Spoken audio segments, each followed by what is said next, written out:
আচ্ছা, আপনিও কি বাজার থেকে পুঁইশাক কিনে পাতাগুলো ফেলে দিচ্ছেন? যদি ফেলে দিয়ে থাকেন তাহলে আজকের ভিডিওটা আপনার জন্য, কারণ এই পাতাগুলো দিয়ে তৈরি হবে এমন এক ক্রিস্পি ভাজা যা দিয়ে গেস্টদের চমকে দেওয়ার মতো একটা রেসিপি বানানো যায়। ভাবছেন এটা কিভাবে হবে, তাই তো? চলুন দেখে নেওয়া যাক। প্রথমে ডাঁটাটার থেকে পাতাগুলোকে ছাড়িয়ে নেব। এই পাতাগুলোতে অনেক সময় পোকা থাকে, তাই খুব ভালোভাবে আমাদের বেছে নিতে হবে। আমাদের বাংলার রান্নাঘরে পুঁইশাক খুবই পরিচিত, কিন্তু আমরা বেশিরভাগ সময় শুধু ডাঁটা আর শাক রান্না করি, পাতাগুলোকে আলাদা করে খুব একটা গুরুত্ব দেই না, তাই না?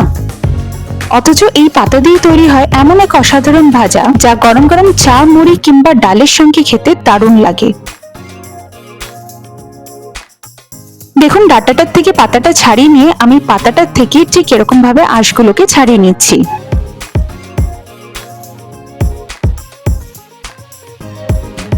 এই স্টেপটা কিন্তু স্কিপ করলে চলবে না, এই স্টেপটা খুবই ইম্পর্টেন্ট। পাতাটা ছাড়ানো হয়ে গেলে আমরা জল দিয়ে ভালো করে ধুয়ে নেব। জল দিয়ে ভালো করে ধোয়া হয়ে গেলে আমরা জল থেকে এটাকে তুলে আলাদা করে রেখে দেব কিছুক্ষণ ড্রাই হওয়ার জন্য।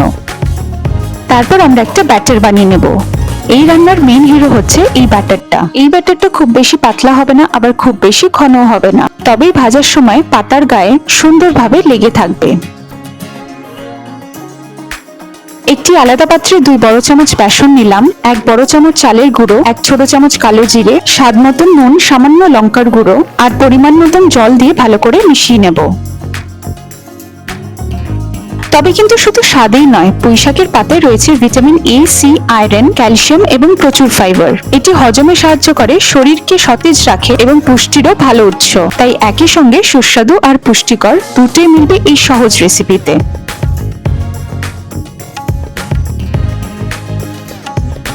এবার গ্যাসে কড়াই বসিয়ে কড়াইটা গরম হয়ে গেলে আমরা এখানে সাদা তেল দিয়ে গরম করে নেব। তারপর এখানে ধুয়ে ড্রাই করে রাখা পাতাগুলোকে একটা একটা করে নিয়ে এই ব্যাটারে ডুবিয়ে নেব।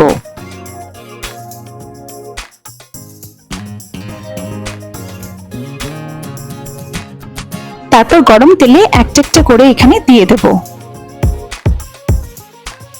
এই রেসিপিটা করার সময় গ্যাসের আঁচটা কিন্তু হাই ফ্লেমে থাকবে। দুদিকটা ভালো লাল ভাজা হয়ে গেলে তেল ঝরিয়ে তুলে নেব। ভিডিওটা যদি এখান পর্যন্ত দেখে থাকেন তাহলে আপনার জন্য রইল অনেক ভালোবাসা। সার্ভ করার সময় সামান্য একটু চাট মশলা উপর থেকে ছড়িয়ে দিলে বেশ ভালো লাগে খেতে, তবে এই পার্টটা অপশনাল, আপনারা চাইলে স্কিপও করতে পারেন।